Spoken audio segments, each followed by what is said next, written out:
Kwa hiki ambacho kimetokea katika mchezo wa Simba Sports Club dhidi ya RS Berkane inadhibitisha kwamba Mwamba aliyekuwa ni kocha wa Taifa Stars wa kuitwa Amrouche aliwahi kutusanua kitu ambacho tulimchukulia poa sana. Mwamba alitusanua mapema lakini hatukumzingatia kabisa na kuamini kwamba alikuwa wrong, na kuambia kwamba Amrouche alikuwa sahihi kabisa, lakini TFF waliishia kuwafuata wakubwa wao wa CAF wakamtimua na hakuendelea kuwa kocha wa timu ya Taifa Stars. Hapa namzungumzia Adel Amrouche aliyewahi kuwa kocha wa Taifa Stars na aliyewahi kusema maneno ambayo na yanukuu hapa. Alisema kwamba Morocco huamua kila kitu katika soka la Afrika na pia huchagua waamuzi wao, na sisi wengine tunabaki kuwa watazamaji tu kwa sababu wanaamua kila kitu.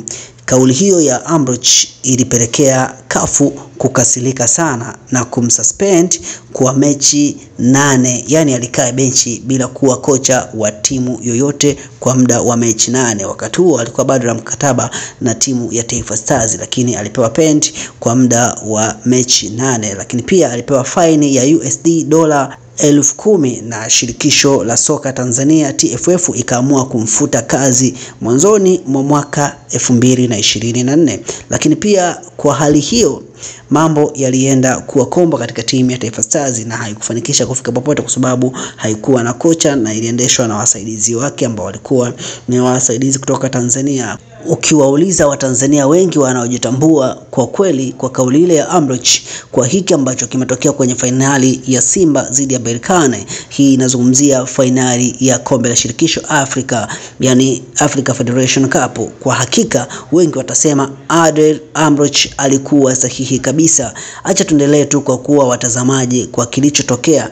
Haya ni maumivu makubwa sana kwa soka la Tanzania lakini pia soka la Afrika, na hiki na kuambia kwa wewe ambaye unapenda kufuatilia na kujua umuhimu wa uwepo wa maamuzi yaliyokuwa magumu. Kuna jambo ambalo Afrika inatakiwa ifanye, la sivyo tutabaki kuwa watazamaji na wenye soka lao watabaki kuwa Morocco.